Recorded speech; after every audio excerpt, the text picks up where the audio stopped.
Assalamualaikum warahmatullahi wabarakatuh. Hai guys, perkenalkan nama saya Mani Fitriani. Saya dari Universitas Muhammadiyah Tangerang.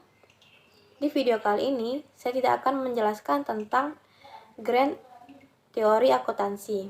Karena di video kali ini saya akan menjelaskan tentang video-video yang menarik sebelumnya dari ke-13 video yang pernah saya jelaskan sebelumnya, yaitu stewardship theory, positive accounting theory, legitimasi theory, stakeholder theory, agency theory, signaling theory, research-based theory, trade-off theory, pecking order theory, teori efisiensi pasar, teori perilaku konsumen, dan teori informasi asimetri, dan teori ekonomi mikro.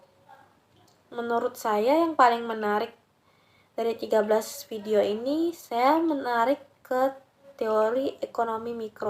Ekonomi mikro karena memiliki cakupan yang luas dan cenderung menganalisis interaksi individu-individu yang terlibat dalam pasar, baik itu konsumen ataupun produsen.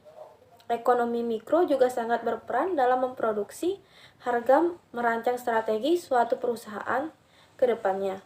Ekonomi mikro akan mempermudah suatu perusahaan dalam memahami perilaku, kemauan, dan kebutuhan konsumen. Ekonomi mikro dapat dijadikan pasar dalam merumuskan kebijakan perusahaan terkait harga dan upah dalam mengelola sumber daya. Ekonomi mikro juga mempermudah suatu perusahaan dalam mempelajari interaksi pasar dan bentuk kebijakan perusahaan yang inovatif dan strategis berdasarkan kebijakan pemerintah. Ekonomi mikro juga berguna dalam menyusun prediksi. Dengan adanya ekonomi mikro, perusahaan kemudian dapat menyusun strategi-strategi atau prediksi ke depannya. Ekonomi mikro dapat membantu perusahaan memprediksi kemungkinan yang terjadi di pasar. Contohnya, tren produk. Dengan ekonomi mikro juga akan membantu memahami perilaku konsumen dan kebutuhan konsumen. Dengan adanya ekonomi mikro juga akan membantu mengetahui perputaran produk. Misalnya, kebijakan harga terendah.